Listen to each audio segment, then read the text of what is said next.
offensively, we got to play a lot of players. Obviously, the experience will, help them as well. But, all in all, it was a good win. You got to give a lot of credit to their team. It's kind of their team's dream to play in a game like this, so they're going to play out their dream. And they played hard, and they played really good, and they had a good plan, and their players, competed their tail off in the game, and I got to give their coach and their team a lot of credit for that.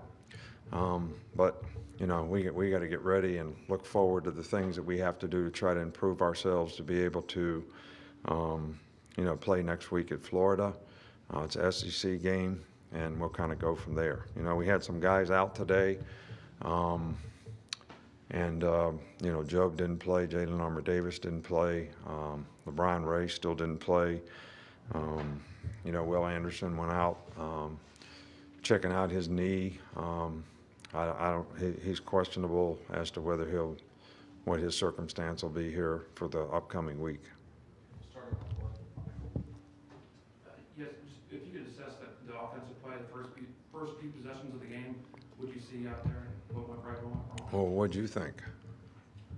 I mean, it's kind of a loaded question, isn't it? I mean, if it stinks, it stinks. It smells bad for everybody. Smell bad for you? Yeah. I mean, what do you want me to do, make excuses for them?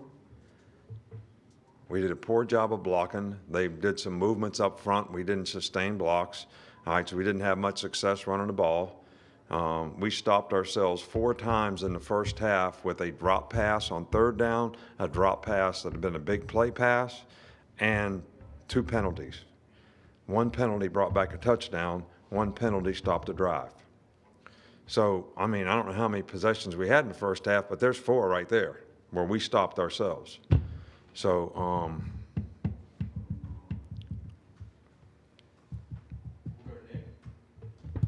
Kool-Aid got his first start today. How would you assess how he did at the cornerback spot? I thought he did a good job. I really did. He knew the game plan. He prepared well. He played well in the game. We on the long touchdown pass, I'm not sure if he should have been in the backside half or he should have followed his guy over. I know we busted in the back end on that one, and we busted on the other touchdown pass that they threw too. New group, one side's running one thing, the other side's running something else, so we got nobody in the deep part of the field. So, but I thought Kool-Aid did fine.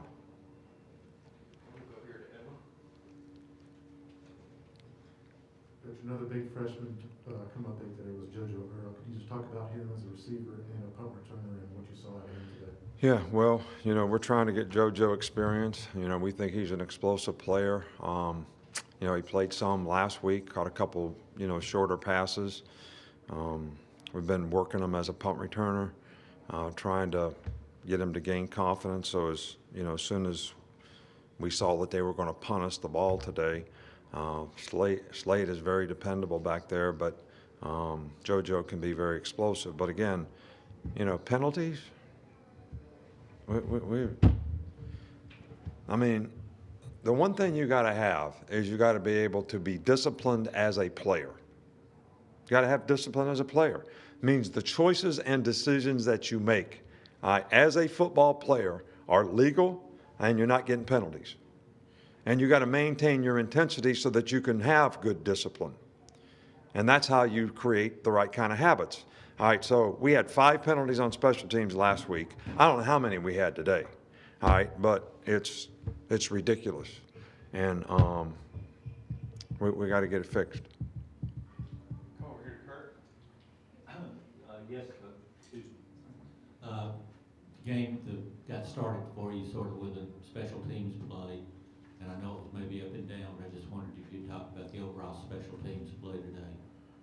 Well, other than the penalties, we blocked a punt, scored a touchdown, changed field position several times with punt returns. And, I thought the kickoff cover team did a really good job. We had several tackles inside the 15, or inside the 20. So I thought the teams, other than the penalties, we negated positive yards. I don't care how you cut the mustard in a football game. All right, 100 yards usually equals 7 points. All right, so if you get 100 yards of penalties, you just gave the other team 7 points because you gave up that much field position. All right, so when you have a 25-yard return and you get a 10-yard penalty, and that's a 35-yard penalty. All right, so you just keep adding those up, and you see what you're giving up. Couple more right here in the middle. Coach, what did you see from Mercer today that could make them contenders within their own conference? I think Mercer's got a good team. They got a lot of experienced players. You know, they got a system on offense that's really difficult to prepare for because it's not something that you see all the time. So, you know, we only had about, I think, maybe 4 calls in regular and 4 calls in nickel, and make sure we're trying to play them right. You know, they play hard. They play with toughness. Their defense is really plays well. You know, they run to the ball. They read, run, pass. They're very disciplined in the way they play. You know, I don't know all the teams in their conference, and, you know, I don't see them all play, but I would say that this is a pretty good team at their level. Right here. Coach, what are some things that you guys are going to work on for Florida's game to help, other than with the penalties? I really, What do you need to do going into Florida to play better, other than the penalties? well, you know, these are all choices and decisions that players make. You know, they make a decision to throw their helmet. All right, they make a decision to grab and throw another guy on the ground, whether it's controlling your emotions, all right, because when you're emotional, you make bad decisions. All right, so you got to play with intensity, but not out of control. And we got to make better choices and decisions.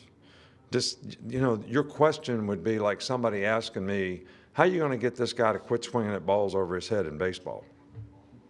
It's a bad decision. It's a bad choice. All right, you can tell them, you can show them, you can tell them, you can show them, and eventually you place somebody else in their place, all right, because they're not dependable. You know, it's accountability. I have a job to do. You know, I told the story today. You know, maybe we need more of this. You know, when I was growing up, I worked for my dad. All right, so every day at dinner, all right, he would do that to the table. And there was a reckoning for everything that you were supposed to do that day. So if you were supposed to cut the grass, did you sweep the walk? Did you trim? Did you put the mower away? Did you clean the mower? And if you didn't do any of those things right, you're going to do it again. We might need a little of that somewhere along the line. Okay, we're going to finish up with Charlie on Zoom. Yeah, Coach, you kind of touched on Kool-Aid earlier, but do you have an update on Josh Jobe and Jalen Armour-Davis, and how do you think both Kool-Aid and Marcus Banks did stepping in for him? I already said Kool-Aid did a good job, so have anything else to say about that? I think the other guys should be back. We didn't think their injuries were that serious to start with, but they were a little more serious than what we originally anticipated or thought they would be, and they weren't able to practice all week. And I didn't want to play the guys in the game if they didn't practice against this offense, because it's a lot of rotations and a lot of different things going on that, you know, if you don't get reps doing it, and some of the play action passes they have, which we didn't match very well at the end of the game, especially with the second team in there, are really difficult, and you got to be really disciplined and have disciplined eye control to play it. So, but I think those guys will be back. All right, thanks, Coach.